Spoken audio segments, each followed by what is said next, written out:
Welcome back to the Sports Source. This segment brought to you by A.G. Hines Company. If you need tools and materials for your next building project, turn to A.G. Hines Company.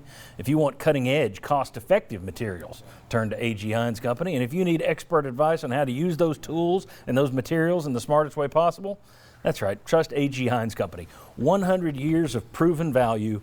A.G. Hines Company. You see the phone number. You can find them online. They're also right in downtown Knoxville on Hines Street, appropriately enough. A.G. Hines Company. All right, let's welcome in two of the, all of these guys were around in the first season. Today, by the way, I was adding it up last night because I knew we were closing in on show 900. Today is show number 899. So thank you. Thank you. That's all about you and our sponsors. 899 shows. Which means next week, if you do the math, it's show number 900. Yeah. Let me write that down. Bob Hodge, longtime sports writer. Chuck Cavaleris, longtime sports writer. Guys, thank you both very much for being here. You guys, Jimmy, you weren't there on the first show, but you were there the first year. You guys were there on the first show back at our little studio in Seymour many, many years ago. This is 894 for me. 894, yeah. You missed a couple. Yeah, very good. All right, let's continue with our 20 questions version of Tennessee season preview. What position group will be the biggest surprise, the best surprise for Tennessee this fall? I'll start. I'm going to go to the defensive line. I think that going into the season, people had a lot of questions. I think you've got a really good coach at the defensive line. You've heard positive things coming out of fall camp.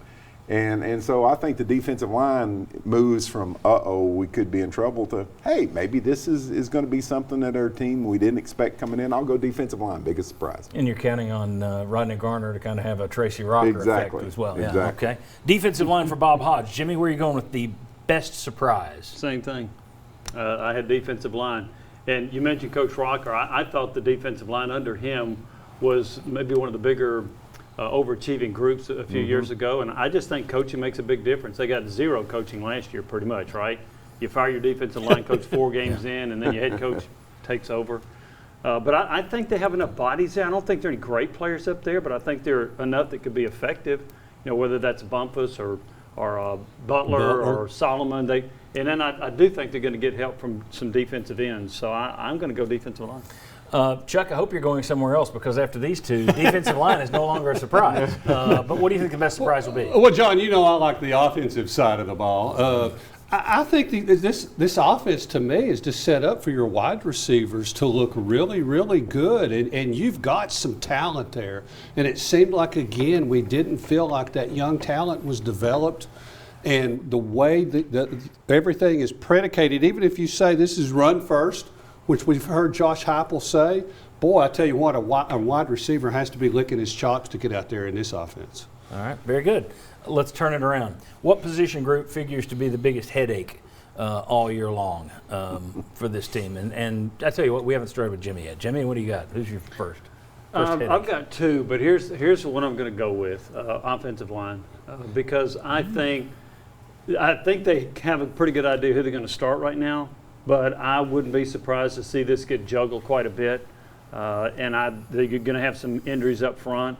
And I don't think they have very good depth up front. So I think it's an offensive line. I think that's going to be, at the end of the year, I'm afraid they're still going to be saying it's a work in progress. For the 1,000th season in a row. Yep. That's a little bit of a surprise to me that was your first choice. Okay, Chuck, where are you going? What's the biggest headache this year?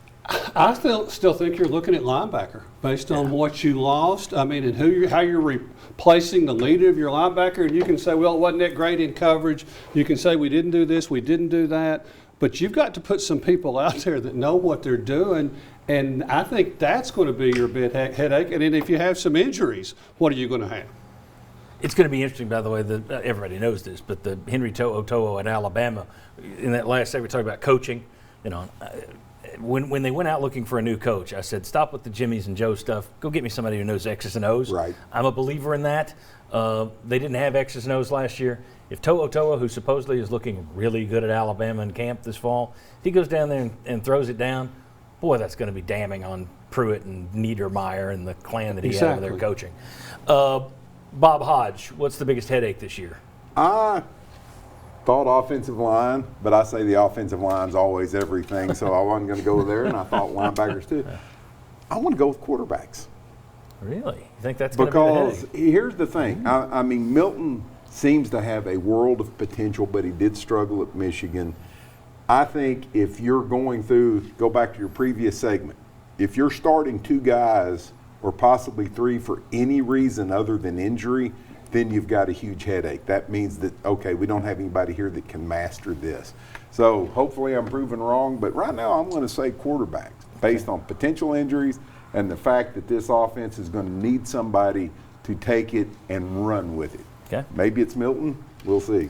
I'll give Heupel the benefit of the doubt for what he's done with quarterbacks in the past, but those would probably be my top 3. I would go linebacker first Yeah. just because I don't know what you got there. And just real quick, I'd add but about- offensive line is you just don't have depth, and you know you're not going to Correct. get through an SEC season with 5 guys. And especially as we set up tempo in these afternoon games. And real quick on Milton, you know he has a fastball. Is he going to be able to put some touch on some of those passes where you don't have a good chance to have something tipped and intercepted? One thing no one's really talking about much, and we never do because there's never much focus on this. You don't get to see a lot of stuff over there anyway, but special teams. I mean, and when you're talking about, and we're going to predict our season records and bowls and all that at the end of the show, but when you're talking about the difference between potentially 5-7 and 6-6, a shanked punt here, Sure, or missed field or you goal. block a punt here, or you hit a 60-yard. Yeah. That's the difference. So special teams is one that just kind of flies under the radar. You think you've got some good folks there, but who knows? Well, We'll you know, see. and you go back to the offensive line just real quick. Yeah. Not only are you going to have guys you don't have much depth, I'll bet you'll see guys changing positions. I mean, you Yeah, got they've Kay already done Mays some right of that. now over Yeah. here at right Yeah. tackle. Okay, he's probably a better guard. I mean, and that goes into that mix too. That okay, not only do we not have many players, are our guys settled where they're going to be, you know, first game to 8th game. All right, very good. When we come back, Josh Heupel had an immediate impact on Missouri's offense. Should Tennessee fans expect, should you expect that kind of impact in his first year at Tennessee? We'll look at the numbers and we'll discuss that and much more next on the Sports Source. Come on back.